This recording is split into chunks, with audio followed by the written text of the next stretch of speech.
नमस्कार दोस्तों, BK target plus में आपका स्वागत है। आइए इस क्लास में हम लोग देखते हैं हिंदी साहित्य का इतिहास। और हिंदी साहित्य के इतिहास से ये जो होगा पार्ट 10 वीडियो होगा और लास्ट ही ये वीडियो होगा हिंदी साहित्य के इतिहास से। आपको हम बता दें कि पार्ट 9 तक जो है आपको हम क्वेश्चन करा चुके हैं। 253 क्वेश्चन जो है पार्ट 9 तक करा चुके हैं पूरे डिस्कशन के साथ। यदि आप चैनल पर न्यू हैं तो जाके पार्ट 1 2 वहाँ से आप देख सकते हैं और लाभ उठा सकते हैं। और ये सारा क्वेश्चंस जो है यहाँ पर मिसलेनियस लिया गया है, जो आदिकाल से संबंधित है, रीतिकाल से, भक्ति काल से, आधुनिक काल से संबंधित होगा। और किसी न किसी एग्ज़ाम्स में ये क्वेश्चंस जो होगा पूछा गया होगा, जैसे यूपी टेट है, सी टेट है, अदर टेट है, टीजीटी है, पीजीटी है, स्टेट है, या छोटा भी कोई एग्ज़ाम हो जैसे बिहार कांस्टेबल हो, सबके लिए ये जो होगा इम्पोर्टेंट होने वाला है। क्योंकि यहाँ से 4 से 5 क्वेश्चन जो है आपके एग्ज़ाम में देखने के लिए मिल जाता है। तो आइए हम लोग शुरू करते हैं, आज का क्वेश्चन शुरू करते हैं। देखिएगा क्वेश्चन नंबर देखिए 254 253 तक करा चुके थे। 254 कह रहा है कि कलकत्ता में स्थापित फोर्ट विलियम कॉलेज के संस्थापक थे।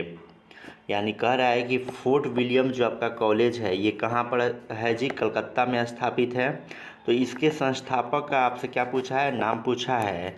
तो ध्यान रखिएगा, इसके संस्थापक का नाम जो हो जाएगा John Gilchrist. Option number A जो होगा राइट आंसर होगा। आपको हम बताए थे कि फोर्ट विलियम जो कॉलेज है इसकी स्थापना कब होती है? तो याद रखिएगा, इसकी स्थापना 1800 ईस्वी में होती है। दूसरी बात आपको क्या ध्यान रखना है, एक रचना है सदल मिश्र का रचना है जो बहुत पूछा जाता है, नासिकेतोपाख्यान। नासिकेतोपाख्यान ये पूछा हुआ है कि नासिकेतोपाख्यान जो है किसकी रचना है? तो याद रखिएगा ये जो है सदल मिश्र की रचना है। आप समझ चुके हैं कि फोर्ट विलियम कॉलेज की स्थापना कब हुई थी? तो याद रखिएगा 1800 ईस्वी में हुई थी। कहाँ पर हुई थी? तो कलकत्ता में हुई थी। इसके संस्थापक कौन थे? तो जॉन गिलक्राइस्ट थे। चलिए हम लोग अगला क्वेश्चन देखते हैं। क्वेश्चन नंबर 255 देख लीजिए। कह रहा है किस कवि को कवियों का कवि कहा जाता है? किस कवि को कवियों का कवि? कवियों का कवि जो कहा जाता है शमशेर बहादुर सिंह को। किसको बोला जाता है? शमशेर बहादुर सिंह को बोला जाता है। अब ध्यान दीजिएगा थोड़ा सा, यहाँ पर सर्वेश्वर दयाल सक्सेना आपको दिखाई दे रहा है। इनसे पूछ लेता है कि कहता है कि बकरी जो है नाटक है। बकरी किसका नाटक है? तो सर्वेश्वर दयाल सक्सेना का क्या है? नाटक है। इसके अतिरिक्त आपसे पूछ सकता है कि बांस का पुल, कहे कि बांस का पुल किसकी रचना है? तो याद रखिएगा ये भी जो है सर्वेश्वर दयाल की रचना है। अगर कहता है आपसे कि पागल कुत्तों का मसीहा, पागल कुत्तों का मसीहा ये उपन्यास है इनका। पागल कुत्तों का मसीहा किनका उपन्यास है? तो याद रखिएगा ये सर्वेश्वर दयाल का ही क्या है? सर्वेश्वर दयाल सक्सेना का ही क्या है? उपन्यास है। समझ गए? ये बकरी नाटक किसका है? तो सक्सेना जी का। बांस का पुल किसकी रचना है? सक्सेना जी का। पागल कुत्तों का मसीहा किसका उपन्यास है? तो सर्वेश्वर दयाल सक्सेना का ही क्या है? उपन्यास है।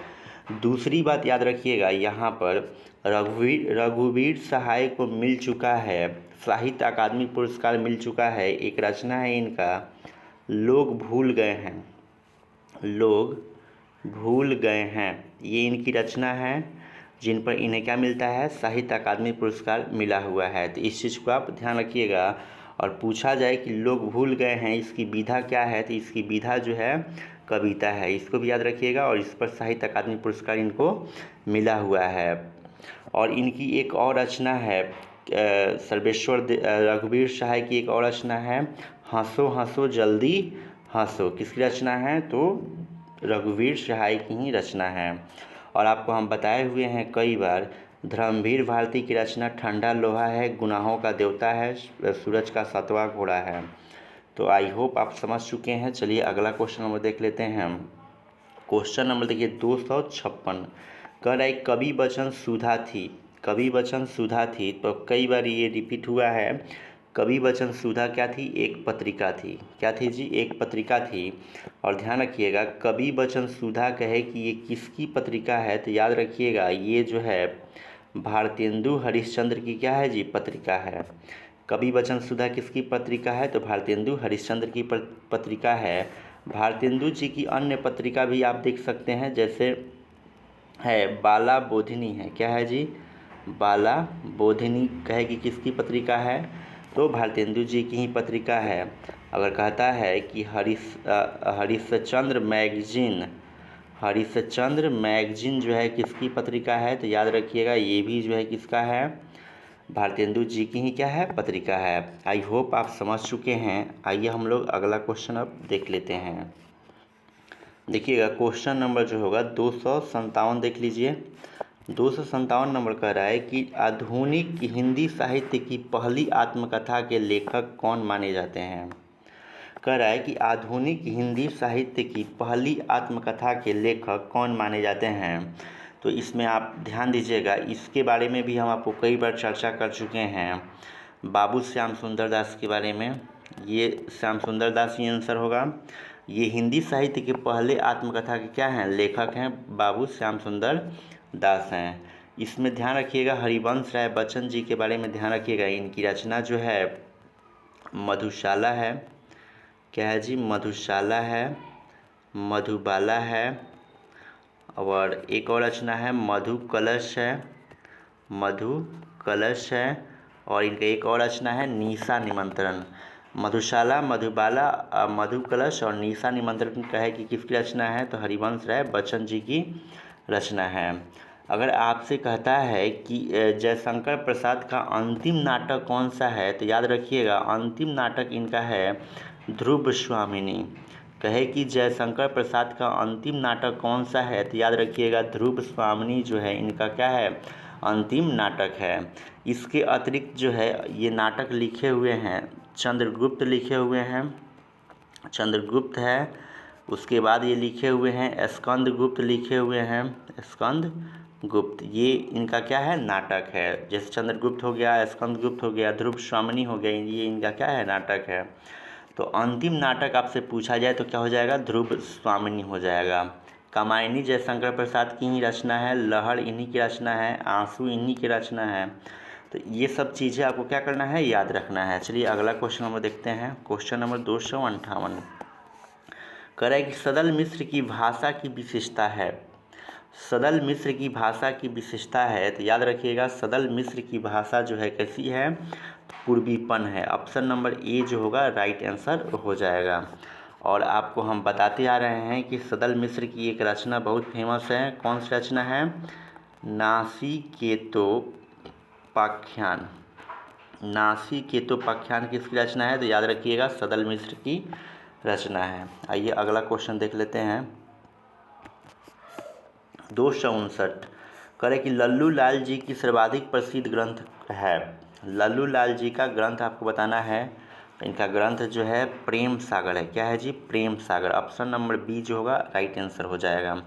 आप देख रहे हैं यहाँ पर शकुंतला। शकुंतला नाटक किसका है जी? ये जो नाटक है कालिदास का नाटक है। याद रखेंगे शकुंतला किसका नाटक है? तो कालिदास का क्या है? नाटक है। और लल्लू लाल जी का ग्रंथ क्या है? प्रेम सागर है। आइए अगला क्वेश्चन हम देखते हैं। 260 कह रहा है कि प्रेम सागर किसकी रचना है? वही क्वेश्चन रिपीट किया है, लल्लू लाल जी का हो जाएगा।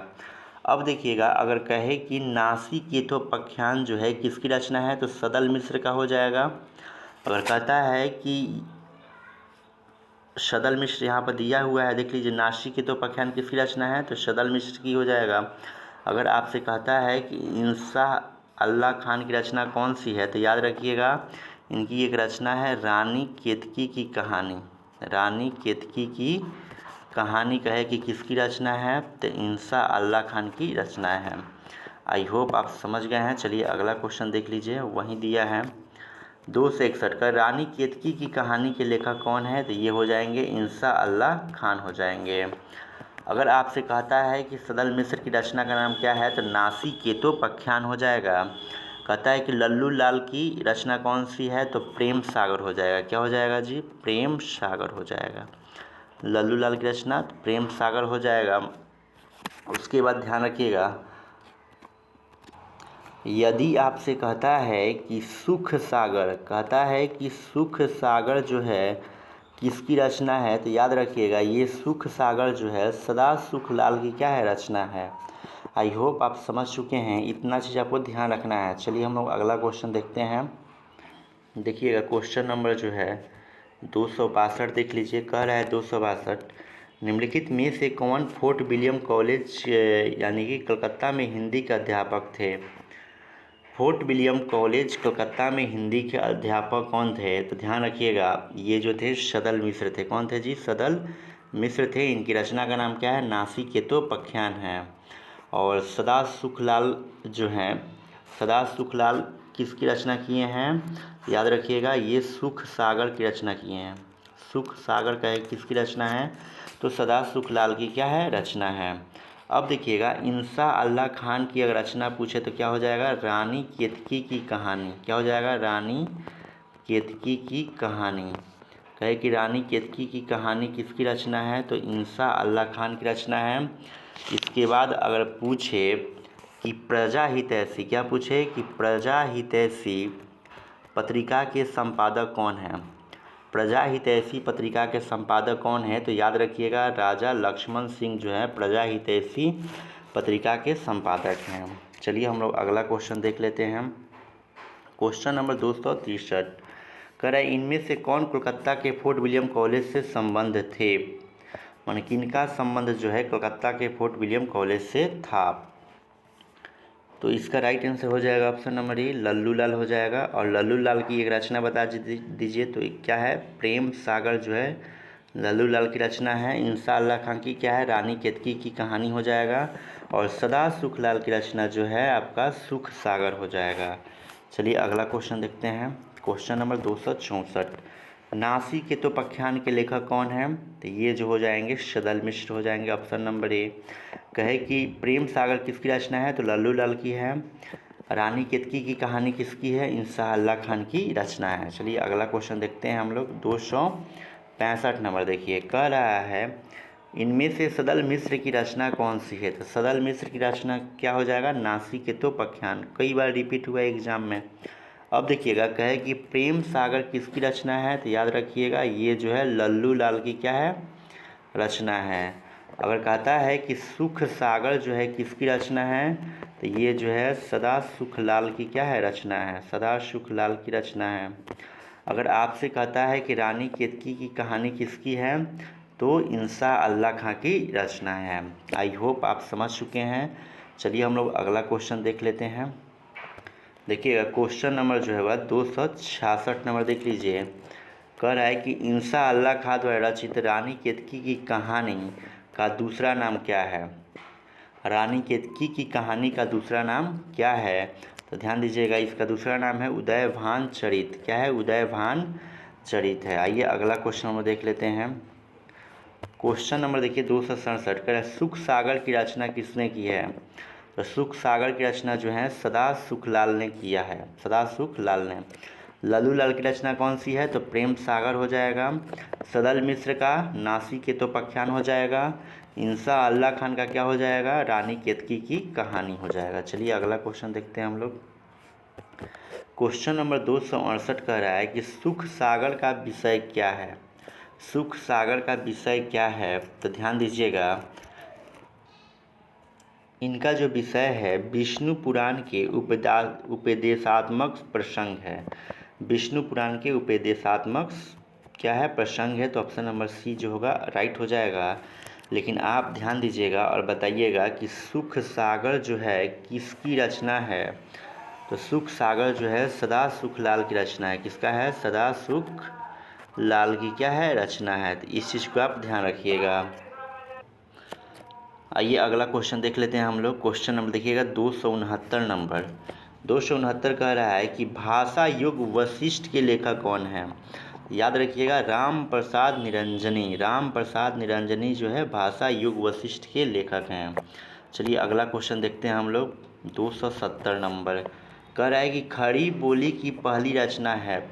तो ये जो है नासिकेतोपाख्यान जो है खड़ी बोली की क्या है? प्रथम रचना है। और नासिकेतोपाख्यान जो है किसके द्वारा लिखा गया है? तो याद रखिएगा, ये जो है सदल मिश्र के द्वारा लिखा गया है। किसके द्वारा? सदल मिश्र के द्वारा नासिकेतोपाख्यान की रचना की गई है।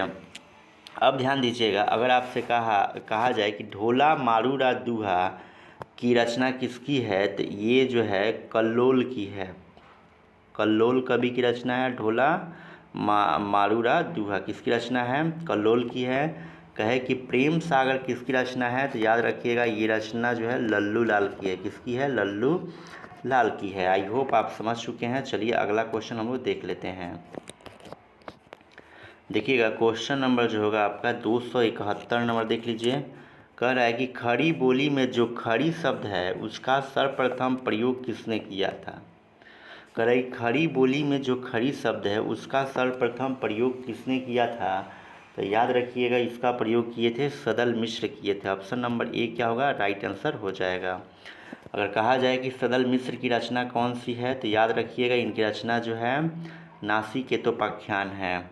और कहा जाए कि लल्लू लाल की रचना कौन सी है, तो लल्लू लाल की रचना जो है फेमस है, 5-6 बार रिपीट हो गया। इनकी रचना जो है प्रेम सागर है। क्या है? प्रेम सागर है। चलिए अगला क्वेश्चन को देख लेते हैं। क्वेश्चन नंबर आपका हो जाएगा 272 नंबर। कह रहा है खड़ी बोली का पहला प्रयोग किसके द्वारा किया गया है? खड़ी बोली का पहला प्रयोग किसके द्वारा किया गया है, तो ध्यान रखिएगा इसका प्रयोग जो है जॉन गिलक्राइस्ट के द्वारा किया गया है। और जॉन गिलक्राइस्ट के बारे में क्या याद रखना है कि इन्होंने फोर्ट विलियम कॉलेज की क्या किया था? स्थापना किया था। कब किया था? 1800 ईस्वी में। और ये जो है फोर्ट विलियम कॉलेज की स्थापना कहाँ पे करते हैं, तो याद रखिएगा ये कलकत्ता में करते हैं। कहाँ पर? कलकत्ता में। कहा जाए कि लल्लू लाल की रचना कौन सी है, तो प्रेम सागर जो है इनकी क्या हो जाएगी? रचना हो जाएगी। चलिए अगला क्वेश्चन देखते हैं हम लोग। 273 नंबर देख लीजिए। 273 देखिए, कह रहा है 273 नंबर कि आधुनिक हिंदी साहित्य के इतिहास में राजा दय के नाम से विख्यात 2 रचनाकार हैं। आधुनिक हिंदी साहित्य के इतिहास में राजा दय के नाम से विख्यात 2 रचनाकार कौन है? तो 2 रचनाकार में पहला तो याद आ रहा है राजा लक्ष्मण सिंह हैं और दूसरा राजा शिव प्रसाद सितारे हिंद। तो ऑप्शन नंबर देखिए यहाँ पर सी दिया है, राजा लक्ष्मण सिंह और राजा शिव प्रसाद सितारे हिंद। अगर कहा जाए कि प्रजा हितैषी, क्या कहा जाए कि प्रजा हितैषी ये पत्रिका है, प्रजा हितैषी पत्रिका के संपादक कौन है, तो याद रखिएगा इसके संपादक जो हैं राजा लक्ष्मण सेन है। कौन है जी? राजा लक्ष्मण सेन हो जाएंगे। तो इतना चीज़ आपको क्या करना है? ध्यान रखना है। आइए अगला क्वेश्चन हम देख लेते हैं। देखिएगा क्वेश्चन नंबर जो होगा आपका 274 नंबर। कह रहा है कि हिंदी के प्रथम गद्यकार हैं। हिंदी के प्रथम गद्यकार हैं, तो ध्यान रखिएगा ये लल्लू लाल जी हैं। कौन है जी? लल्लू लाल जी हैं। और इनकी रचना कौन सी है? इनकी रचना जो है भाई प्रेम सागर है। क्या है? प्रेम सागर है। और कहे कि बाल कृष्ण भट्ट जो हैं किस पत्रिका के संपादक हैं, तो याद रखिएगा ये जो है हिंदी प्रदीप पत्रिका के संपादक कौन है, तो बाल कृष्ण भट्ट हैं। अगर आपसे कहा जाए कि भारतेंदु हरिश्चंद्र की पत्रिका का नाम बताइए, तो याद रखिएगा इनकी पत्रिका जो है कवि वचन सुधा है। क्या है? कवि वचन सुधा है, बाला बोधनी है, हरिश्चंद्र मैगजीन है। आई होप आप समझ चुके हैं। चलिए अगला क्वेश्चन हम देख लेते हैं। क्वेश्चन नंबर देखिएगा 275 और बहुत बढ़िया क्वेश्चन दिख रहा है। कह रहा है कि घनानंद को किस युग का कवि माना जाता है? घनानंद को किस युग का कवि माना जाता है, तो ये घनानंद जो हैं रीति काल के कवि हैं। ऑप्शन नंबर सी राइट होगा। और रीति काल में भी याद रखिएगा ये रीति मुक्त धारा के कवि हैं। रीति काल में क्या याद रखना है कि ये रीति मुक्त धारा के क्या हैं? कवि हैं। दूसरी बात इनसे पूछ लेता है, घनानंद की कुछ रचना पूछ लेता है कि घनानंद की रचना का नाम बताइए। तो अगर कहता है कि इश्क लता किसकी रचना है, इश्क लता जो है किसकी रचना है, तो घनानंद की रचना है। अगर कहा जाए कि प्रेम का पीर कवि किसे कहा जाता है, प्रेम का पीर कवि किसे कहा जाता है, तो घनानंद को ही कहा जाता है। ये विरह लीला भी रचना लिखे हैं। कौन सा रचना? विरह लीला कहे कि किसकी रचना है, तो इन्हीं का है, घनानंद की ही क्या है? रचना है। इसके अतिरिक्त जो है सुजान सागर इन्हीं की रचना है, क्योंकि ये सुजान नामक नर्तकी से क्या करते थे? प्रेम करते थे। तो उसी के ऊपर लिखे थे रचना सुजान सागर। चलिए हम लोग आगे बढ़ जाते हैं। 276 वीरों का कैसा हो बसंत कविता किसने लिखी है। वीरों का कैसा हो बसंत ये कविता किसके द्वारा लिखा गया है। तो याद रखिएगा ये कविता जो है सुभद्रा कुमारी चौहान के द्वारा लिखा गया है। किसके द्वारा, सुभद्रा कुमारी चौहान के द्वारा लिखा गया है। अब देखिएगा माखनलाल चतुर्वेदी को जो है हिम तरंगिनी पर एक पुरस्कार मिला है। किस पर मिला है, हिम तरंगिनी एक रचना है जिस पर माखनलाल चतुर्वेदी को क्या मिला है, पुरस्कार मिला है। कौन सा पुरस्कार मिला है, तो याद रखिएगा इनको मिला है साहित्य अकादमी पुरस्कार। कहे कि माखनलाल चतुर्वेदी को किस रचना पर साहित्य अकादमी पुरस्कार मिला है, तो हिम तरंगिनी पर मिला हुआ है। आई होप आप समझ गए हैं। चलिए अगला क्वेश्चन नंबर देख लेते हैं हम। क्वेश्चन नंबर 277 देख लीजिए। 277 कह रहा है कि निम्न में से सही जोड़ा चुनना है। जयशंकर प्रसाद का यामा है, गलत रचना है। यामा जो है आपका महादेवी वर्मा का है। यहाँ कह रहा है कि महादेवी वर्मा का आयाती है, आयाती नहीं है। नासिरा शर्मा का क्या है, तिरियाहट है, नहीं है, ये भी गलत है। अब देखिएगा सुमित्रा नंदन पंत का चिदम्बरा है, बिल्कुल है। तो ऑप्शन नंबर डी क्या हो जाएगा, ये सही हो जाएगा। और याद रखिएगा चिदम्बरा पर सुमित्रा नंदन पंत को जो है साहित्य अकादमी पुरस्कार भी मिल चुका है। कब मिला है, तो 1968 ईस्वी में चिदम्बरा के लिए सुमित्रा नंदन पंत को क्या मिला है, साहित्य अकादमी पुरस्कार मिल चुका है। अब देखिएगा ये पूछता है आपसे कि तिरियाहट जो है किसकी रचना है, तो याद रखिएगा तिरियाहट जो है मैत्रेयी पुष्पा की रचना है। तिरियाहट किसकी रचना है, तो मैत्रेयी पुष्पा की रचना है। इतना चीज़ आपको क्या करना है, ध्यान रखना है। चलिए अगला क्वेश्चन हम देख लेते हैं। 278 नंबर देखिए, कह रहा है कि शेखर एक जीवनी उपन्यास के लेखक कौन है। शेखर एक जीवनी उपन्यास के लेखक कौन है, तो ये जो है अज्ञे जी हैं। कौन है, अज्ञे जी हैं। इनका पूरा नाम होता है हीरानंद सच्चिदानंद वात्स्ययन अज्ञे, जो शेखर एक जीवनी उपन्यास लिखे हुए हैं। अब आप बताइएगा थोड़ा सा कि तमस एक रचना है। क्या है जी, तमस एक रचना है जिस पर क्या मिला है, साहित्य अकादमी पुरस्कार मिला है। तो किससे मिला है साहित्य अकादमी पुरस्कार, तो याद रखिएगा भीष्म साहनी को मिला है। किसको मिला है, भीष्म साहनी को तमस रचना के लिए साहित्य अकादमी पुरस्कार मिला हुआ है। अब देखिएगा अगर आपसे कहा जाए कि झूठा सच किसकी रचना है, यशपाल की। दादा कामरेड किसकी रचना है, यशपाल की। पार्टी कामरेड किसकी रचना है, यशपाल की। देशद्रोही किसकी रचना है, तो यशपाल की ही रचना है। ध्यान दीजिएगा जब अज्ञे जी यहाँ पे आए हुए हैं तो याद रखिएगा इन्हें भी साहित्य अकादमी पुरस्कार मिला है। एक इनका रचना है आंगन के पार द्वार। क्या है, आंगन के पार द्वार। कहे कि आंगन के पार द्वार पर किसको साहित्य अकादमी पुरस्कार मिला है, तो अज्ञे जी को मिला हुआ है। इतना चीज़ आपको क्या करना है, ध्यान रखना है। चलिए अगला क्वेश्चन वो देखते हैं। चलिए देखिए क्वेश्चन नंबर जो होगा आपका 279 देख लीजिए, बहुत ईजी। वैदेही वनवास किसकी रचना है, तो वैदेही वनवास जो है हरिऔध जी की रचना है और इनका पूरा नाम होता है अयोध्या सिंह उपाध्याय हरिऔध। तो ऑप्शन नंबर ए जो होगा राइट हो जाएगा। अगर आपसे कहा जाए कि प्रिय प्रवास जो एक महाकाव्य है, क्या है जी, प्रिय प्रवास जो है एक महाकाव्य है, ये किसकी रचना है प्रिय प्रवास, तो याद रखिएगा ये भी जो प्रिय प्रवास जो है हरिऔध की ही क्या है, रचना है। अब देखिएगा रामधारी सिंह दिनकर को क्या मिला है, ज्ञानपीठ पुरस्कार मिला है। किस रचना पर, उर्वशी रचना पर पूछे कि किसको ज्ञानपीठ पुरस्कार मिला है, तो रामधारी सिंह दिनकर को मिला है। तो याद रखेंगे मैथिली शरण गुप्त की रचना देख लेंगे हम लोग। इनका रचना है यशोधरा। क्या है जी, यशोधरा है। यशोधरा कैसा काव्य है, चंपू काव्य है। इसके अतिरिक्त इनका रचना है साकेत है। साकेत के अतिरिक्त इनका रचना है पंचवटी है। पंचवटी के अतिरिक्त जो है जयद्रथ वध है। इन्हीं की रचना है, मैथिली शरण गुप्त की ही रचना है। और आप ध्यान दीजिए मैथिली शरण गुप्त को हम लोग राष्ट्र कवि भी बोलते हैं। और राष्ट्र कवि कौन बोला है, तो महात्मा गांधी इनको मैथिली शरण गुप्त को क्या बोलते हैं, राष्ट्र कवि बोलते हैं। चलिए हम लोग अगला क्वेश्चन देखते हैं। 280 नंबर देख लेते हैं। देखिए 280 नंबर देख लीजिए, कह रहा है कि भूषण किस काल के कवि हैं, तो ध्यान दीजिएगा भूषण जो है रीति काल के कवि हैं। तो ऑप्शन नंबर सी क्या हो जाएगा, राइट आंसर हो जाएगा। अब ध्यान दीजिएगा यहाँ भूषण तो हो गए, रीतिकाल के कवि हो गए। अगर आपसे अगर कहा जाए कि आदिकाल को वीरगाथा काल किसने कहा है, आदिकाल को वीरगाथा काल किसने कहा है, तो याद रखिएगा कि आदिकाल को वीरगाथा काल जो बोले हैं शुक्ल जी बोले हैं। कौन? रामचंद्र शुक्ल जी बोले हुए हैं।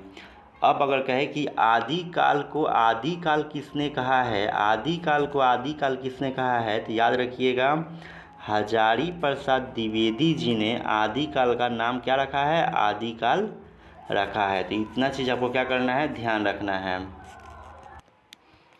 आई होप आप समझ चुके हैं। आइए अगला क्वेश्चन हम देख लेते हैं। क्वेश्चन नंबर जो होगा 281।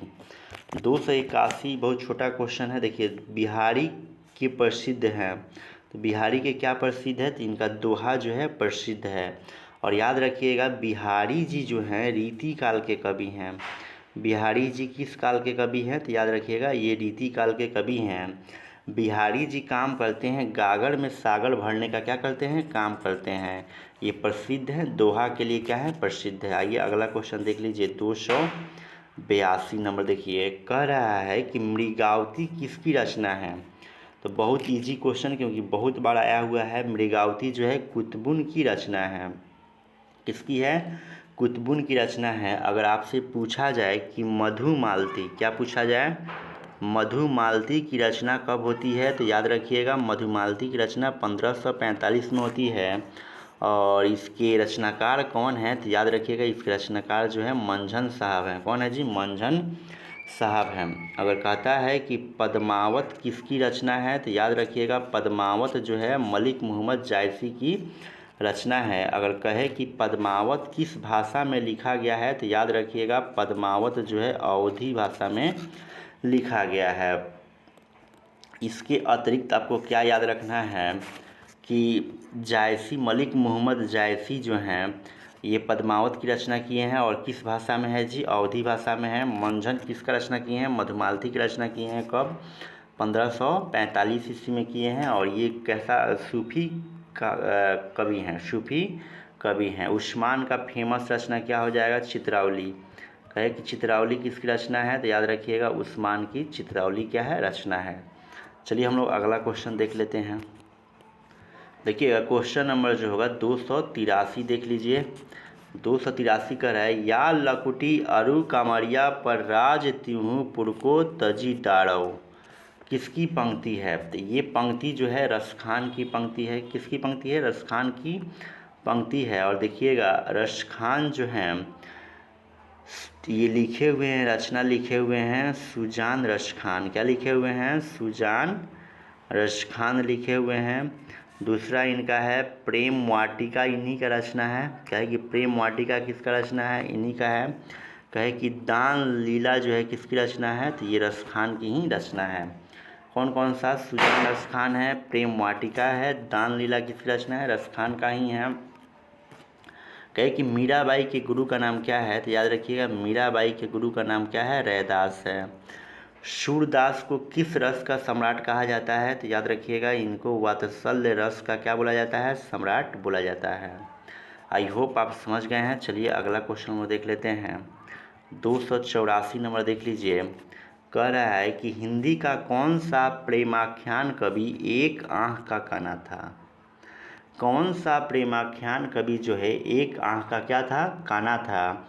ये जो थे मलिक मोहम्मद जायसी साहब थे। कौन थे, मलिक मोहम्मद जायसी साहब थे। कहे कि मृगावती किसकी रचना है, तो याद रखिएगा मृगावती जो है कुतुबुन की क्या है, रचना है। इतना चीज़ ध्यान रखना है। कहे कि पद्मावत किसकी रचना है, तो ये मलिक मोहम्मद जायसी की क्या हो जाएगा, रचना हो जाएगा। और ये किस भाषा में लिखा गया है, तो याद रखिएगा ये अवधी भाषा में लिखा गया है। चलिए अगला क्वेश्चन वो देख लेते हैं। क्वेश्चन नंबर 285 कर है, सूफी संतों की शैली है, कैसी शैली है, तो इन लोगों की शैली जो है मसनवी है। ऑप्शन नंबर बी क्या हो जाएगा, राइट आंसर हो जाएगा।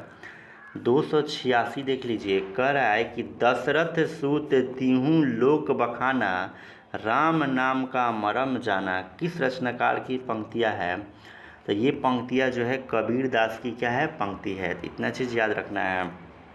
और ध्यान दीजिएगा कबीर दास की रचनाओं का संग्रह क्या कहलाता है? तो कबीर दास की रचनाओं का संग्रह जो है बीजक कहलाता है। और याद रखिएगा बीजक में इन्होंने 3 रचना दिया है।